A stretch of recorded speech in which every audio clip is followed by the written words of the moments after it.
नमस्कार. माझ्या यूट्यूब चॅनलवरती तुमच्या सर्वांचे मनपूर्वक हार्दिक स्वागत करते.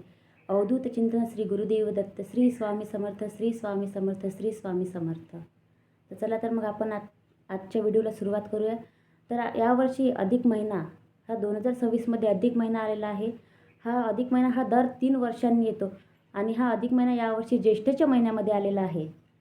तर हा अधिक महिन्यालाच आपण पुरुषोत्तम मास, अधिक मास, धोंड्याचा महिना तसेच मलमास असे सुद्धा म्हणतो. तर या अधिक महिन्यामध्ये आपल्याला कोणते नियम पाळायचे आहे आणि कोणत्या सेवा करायच्या आहेत याविषयी आपण माहिती घेणार आहोत. तर यावर्षी ज्येष्ठाच्या महिन्यात आला आहे अधिक मास. यावर्षी ज्येष्ठाचे महिने हा 2 महिने येणार आहे. धोंड्याचा महिना आध्यात्मिक प्रगती वाढवण्यासाठी अतिशय महत्त्वाचा मानला गेला आहे. धोंड्याच्या महिन्यात तेवढाच पवित्र आहे, पण याला मलमाससुद्धा म्हणतात. आता मलमास का म्हणतात तर बघा, कुठलंही शुभकार्य या महिन्यात करत नाही. म्हणजे तुम्ही वास्तुशांती असो किंवा गृहप्रवेश असो, लग्न असो, बारसे असो, असे कोणत्याही प्रकारचे कामे आपण या महिन्यामध्ये करत नाही. म्हणूनच याला मलमास असेही म्हटले आहे. मलमास अधिक महिना हा भगवान विष्णूसाठी समर्पित आहे. भगवान विष्णूची कृपा आपल्यावर व्हावी व अखंड आशीर्वाद त्यांचे मिळावे म्हणून अधिक महिन्यामध्ये भगवान विष्णूंची सेवा करावी. भगवान विष्णूंचे विष्णू सहस्त्रनाम वाचावे. भगवान विष्णूची सेवा कृपा आपल्यावर व्हावी. जसे सृष्टीचे निर्माण करते हे ब्रह्मदेव आहे, पण आपले जगाचे पालनहार हे श्री भगवान विष्णू आहे.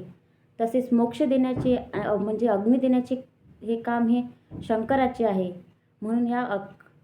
म्हणून ह्या अधिकच्या महिन्यामध्ये भगवान विष्णूची सेवा करायची आहे आपल्याला आणि त्यांचे जेवढे आपल्याला कृपा आशीर्वाद आपल्याला मिळवून घेता येईल तेवढे आपल्याला मिळवून घ्यायचे आहे. ह्या अधिकच्या महिन्यामध्ये आपल्यासाठी एक सुवर्ण संधी आहे सेवा करण्याची, दानधर्म करण्याची. म्हणून आपल्याकडून जितकी सेवा दानधर्म होईल ते करत राहायचं आहे. लेक जावयाला इतका मान का देतो आपण अधिकच्या महिन्यामध्ये? कारण लेक जावई हे साक्षात लक्ष्मीनारायणाचा जोडा असतो आणि म्हणूनच आपण या अधिकच्या महिन्यामध्ये लक्ष्मीनारायण समजून त्यांना दान देतो, कपडे लत्ते घेतो. सोन्या चांदीचे दान तर आपण देतोच, पण सोन्या चांदीचे दानापेक्षाही सगळ्यात महत्त्वाचं आणि सगळं संकट दूर करणारं दान आहे ते म्हणजे तांब्या पितळचे दान. तांब्याचे निरंजन किंवा तांब्याचा दिवा आपण दान करू शकतो. 33 अनारसे किंवा 33 बत्तीसे आपण दान करावे. आपल्याला या अधिक महिन्यामध्ये भगवान विष्णूची म्हणजे श्री नारायणाची सेवा करायची आहे. आता या अधिक महिन्यामध्ये तुम्हाला कोणत्या गोष्टी टाळायच्या आहेत आणि कोणत्या करायच्या आहेत ते बघूया. जर तुमच्या घरात लेक जावई असेल किंवा नसेल तर तुमची पुतणी असेल किंवा नात्याने मुलगी लागणाऱ्या लेक जावयाला तुम्ही दान द्यावे. ह्या महिन्याला दानाला प्रचंड असे महत्त्व आहे आणि जावयाला दान देताना आपल्याला अत्यंत महत्त्वाचे वाण काय आहे? प्रत्येकाला दरवर्षी धोंडा मिळत असतो. धोंडा हा दर 3 वर्षांनी येतो, पण या महिन्यामध्ये केलेल्या अधिक दानाला खूप जास्त असे महत्त्व आहे. आपण हे वाण हे देवाला सुद्धा देऊ शकतो.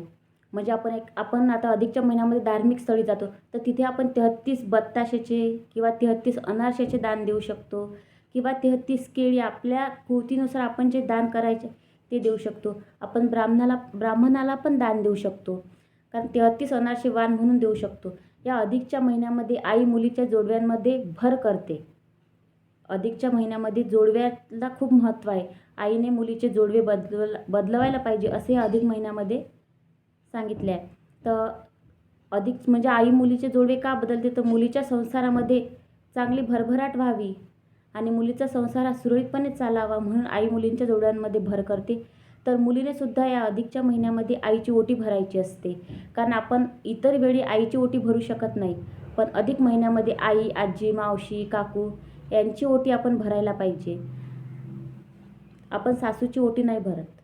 आणि या अधिकच्या महिन्यामध्ये सत्यनारायणाची पूजा करायची व आपण दिवसभर खूप पूजापाठ केले, खूप दानधर्म केले आणि रात्री घरी येऊन कोणाच्या निंदा केल्या किंवा कोणाच्या चुगल्या आहे ते अशा काही इतरांशी वाईट बोललो तर ते आपल्याला कोणत्याही प्रकारचे पुण्य किंवा कोणत्याही प्रकारचे फळ आपल्याला मिळणार नाही. म्हणून आपण कोणत्याही प्रकारच्या या महिन्यामध्ये कोणाच्या निंदा वगैरे करायच्या नाही. आणि आणि मांसाहाराचं भोजन करायचं नाही. सात्विक असेच भोजन घ्यायचे आहे. ह्या चुका आपल्याला आवर्जून टाळायच्या आहे या महिन्यामध्ये. आणि धोंड्याच्या महिन्यामध्ये धार्मिक स्थळी जाताना 33 अनारसे किंवा 33 बत्ताशे घेऊन आवश्यक घेऊन जा. आणि कारण ते 33 कोटी प्रकारच्या देवतांना ते आपण 33 आकड्यांच्या रूपात ते समर्पित करतो आणि 33 कोटी देवतांचे कृपा आशीर्वाद आपल्याला मिळते. म्हणून 33 प्रकारला जास्त महत्त्व आहे. कारण 33 अनारशालाच आपण इतके महत्त्व का देतो? कारण अनारशाची जाळी, अनारशाला खूप जास्त जाळी असतात आणि अनारशाच्या जाळी ह्या जितके जास्त जाळी तितके जास्त आपल्याला विष्णूची कृपा राहते असे म्हटले जाते. आणि अधिक महिन्यामध्ये सत्यनारायणाच्या पूजेला खूप महत्त्व आहे. कारण सत्यनारायणाची पूजा ही भगवान विष्णूंच्याच नावाने असते. म्हणून आपण अधिकच्या महिन्यामध्ये भगवान विष्णूंची पूजा करावी आणि सत्यनारायणाची पूजा करावी. सत्यनारायण आपण घरच्या घरीसुद्धा करू शकतो. आणि असे अधिकच्या महिन्यामध्ये आपण इतरही सेवा करू शकतो. तर व्हिडिओ आवडल्यास व्हिडिओला लाईक करा, कमेंट करा आणि शेअर करायला विसरू नका. आणि सबस्क्राईब पण करा. श्री स्वामी समर्थ.